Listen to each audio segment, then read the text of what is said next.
ومنهم من يستمع إليك حتى إذا خرجوا من عندك قالوا للذين أوتوا العلم ماذا قال آنفا أولئك الذين طبع الله على قلوبهم واتبعوا أهواءهم. إن الحمد لله نحمده ونستعينه ونستغفره ونعوذ بالله من شرور أنفسنا وسيئات أعمالنا من يهده الله فلا مضل له ومن يضلل فلا هادي له أشهد أن لا إله إلا الله وحده لا شريك له وأشهد أن محمدا عبده ورسوله لا نبي بعده يا أيها الذين آمنوا اتقوا الله حق تقاته ولا تموتن إلا وأنتم مسلمون وبعد. Ma'asyiral muslimin, jamaah salat Jumat rahimakumullah. Di kesempatan khutbah yang berbahagia ini, khatib tidak lupa berwasiat kepada seluruh kaum muslimin. Mari kita tingkatkan ketakwaan kita kepada Allah Subhanahu wa taala dengan berusaha melaksanakan segala perintah-perintahnya dan menjauhi segala larangan-larangannya. Jamaah sekalian, para hadirin yang mudah-mudahan diberkahi oleh Allah Subhanahu wa taala. Dr. Haidar Nasir hafizahullah taala, Ketua Umum Pimpinan Pusat Muhammadiyah, pada tanggal 29 Mei menulis di salah satu rubrik koran nasional. Beliau membawakan tulisan yang judulnya Melawan Lupa. Tulisan yang cukup panjang, ma'asyiral muslimin. Di paragraf yang pertama beliau membawakan satu muqaddimah berupa nukilan. Beliau berkata di dalam tulisannya, Duta Besar Republik Indonesia untuk Turki, lalu Muhammad Iqbal, merasa terkejut karena 60 sampai 70 dari 100 komentar di pemberitaan media Indonesia cenderung membela Israel. Padahal kata beliau 3 atau 4 tahun yang lalu 9 dari 10 orang Indonesia membela Palestina. Tulisannya cukup panjang sekali dan cukup menyayat hati kita. Tentunya fenomena yang beliau ceritakan adalah nyata dan nampak di mata kita. Di negara yang populasi muslimnya terbesar di dunia, tidak sulit kita mendengar pernyataan dari orang-orang yang ingin membuka hubungan diplomatik misalnya dengan negara penjajah Zionis. Ataupun kita tidak sulit mendapatkan pemberitaan tentang orang-orang yang nyinyir, membuli sikap para publik yang cenderung membela perjuangan rakyat Palestina.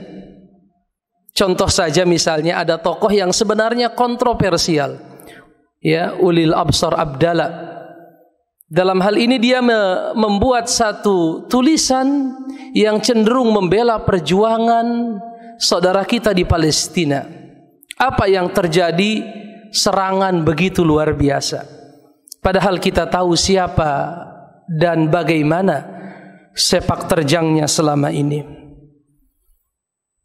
Dan kita pun tidak sulit untuk mendapatkan pemberitaan, bahkan menonton dan mendengar seorang perempuan dengan lantangnya berbicara di salah satu media nasional yang siarannya bisa dilihat di seluruh Indonesia, bagaimana dia membela negara Zionis Israel penjajah. Dan kita pun tidak kesulitan mendapatkan pemberitaan tentang orang-orang yang mempermasalahkan donasi, sumbangan yang dikumpulkan oleh masyarakat tanpa paksaan, dengan sukarela mereka permasalahkan. Tentunya saudara-saudaraku sekalian, ini harus menjadi bahan introspeksi untuk kita semua. Apa yang terjadi di negeri kita? Apa yang terjadi dengan generasi kita? Akhir-akhir ini viral banyak sekali video yang dibuat oleh banyak orang tentang eksperimen, di mana ada seorang laki-laki ataupun perempuan menanyakan hal-hal yang dasar tentang kebangsaan, tentang negara,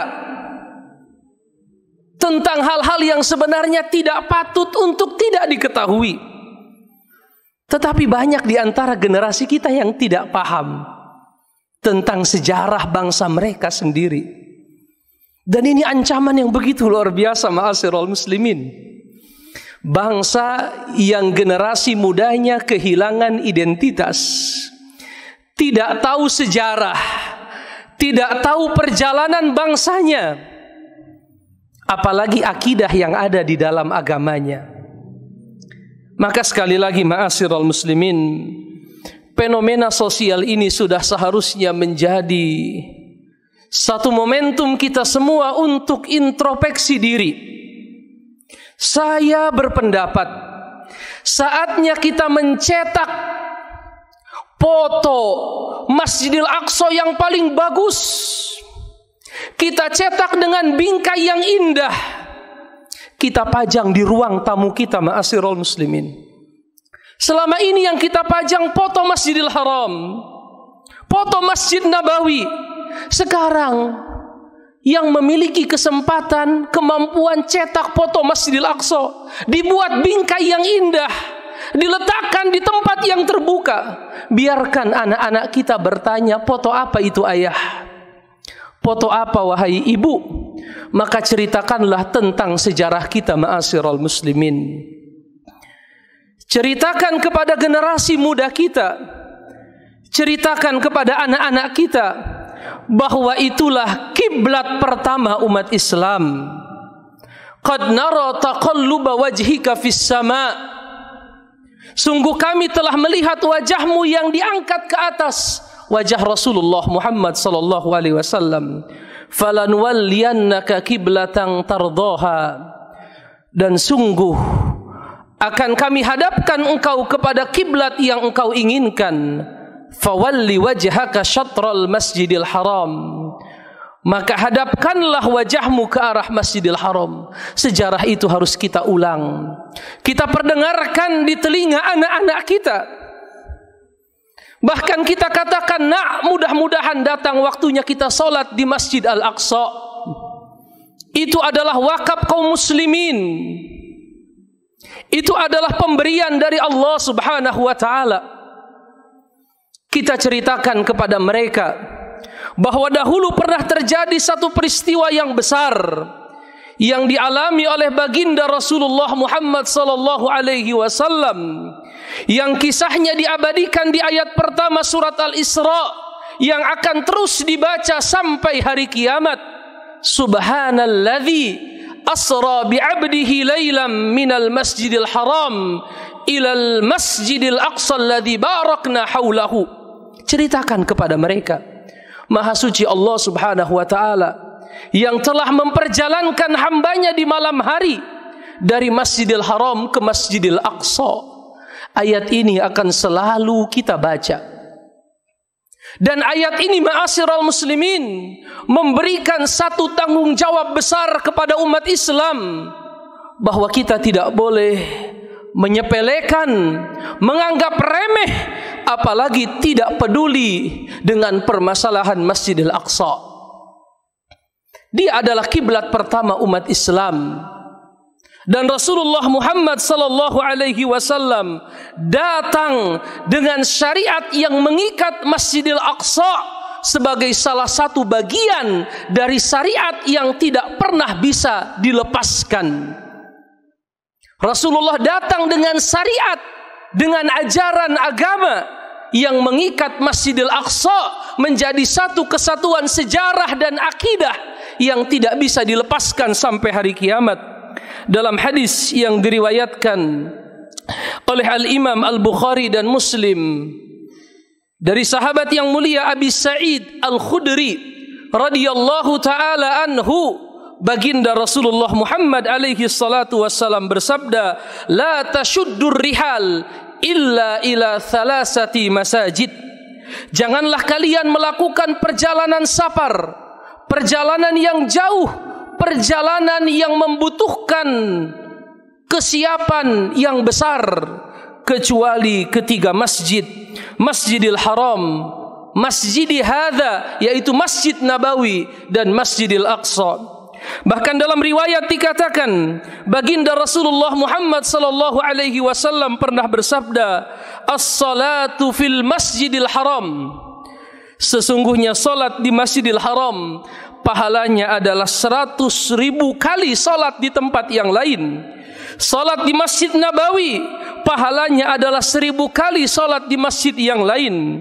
Dan salat di Baitul Maqdis, di Masjidil Aqsa, adalah setara dengan 500 kali salat di masjid yang lain.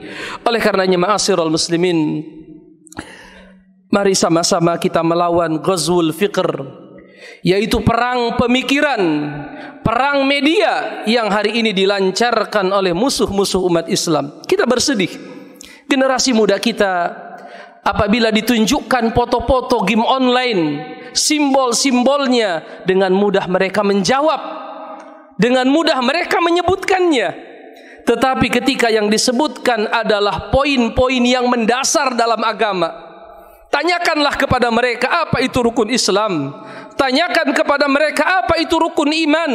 Belum ditanya tentang rukun salat yang mungkin banyak, yang mungkin terperinci, hal-hal yang sangat mendasar saja. Betapa banyak generasi kaum muslimin yang hari ini kehilangan identitasnya.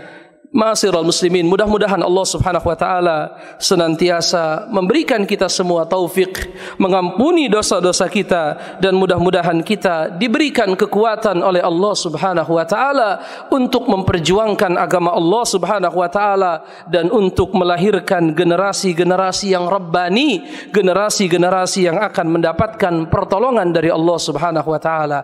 Aqulu qauli hadza wa astaghfirullah li wa lakum wa lisairil muslimina wal muslimat fastaghfiruhu innahu huwal ghafurur rahim.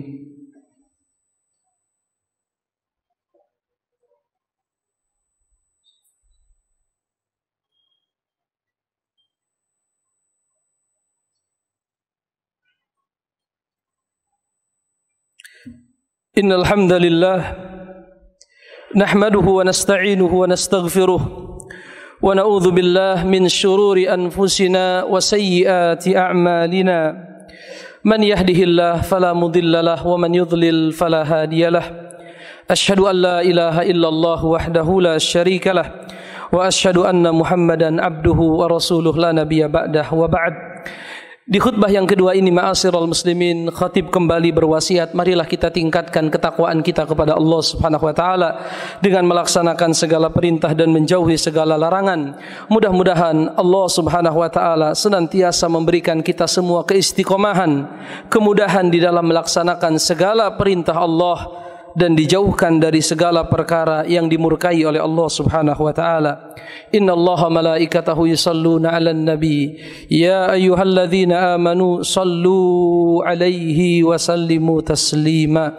Allahumma salli ala Muhammad wa ala ali Muhammad kama sallaita ala Ibrahim wa ala ali Ibrahim wa barik ala Muhammad wa ala ali Muhammad kama barakta ala Ibrahim wa ala ali Ibrahim fil alamin innaka Hamidum Majid. Allahumma ighfir lil muslimina wal muslimat wal mu'minina wal mu'minat al ahya'i minhum wal amwat bi rahmatika ya arhamar rahimin. Allahumma ya Allah taqabbal minna salatana wa qiyamana wa ruku'ana wa sujudana wa taubatana wa tammim taqsirana ya arhamar rahimin. Allahumma ya Allah hab lana min azwajina wa zurriyyatina qurrata a'yun waj'alna lil muttaqina imama. Allahumma arinal haqqa haqqa warzuqna ittiba'ah wa arinal batila batila warzuqna ijtinabah. Allahumma inna nas'alukal huda والتقى والأفاف والغنى ونعوذ بك من سخطك والنار. اللهم أعز الإسلام والمسلمين وأذل الشرك والمشركين ودمر أعداءك أعداء الدين واجعل هذا بلدا آمنا مطمئنا رخاء وسائر بلاد المسلمين. ربنا لا تزغ قلوبنا بعد إذ هديتنا وهب لنا من لدنك رحمة إنك أنت الوهاب. ربنا ظلمنا أنفسنا وإن لم تغفر لنا وترحمنا لنكونن من الخاسرين. ربنا آتنا في الدنيا حسنة وفي الآخرة حسنة وقنا عذاب النار. سبحان ربك رب العزة عما يصفون وسلام على المرسلين والحمد لله رب العالمين. أقم الصلاة. والذين اهتدوا زادهم هدى وآتاهم تقواهم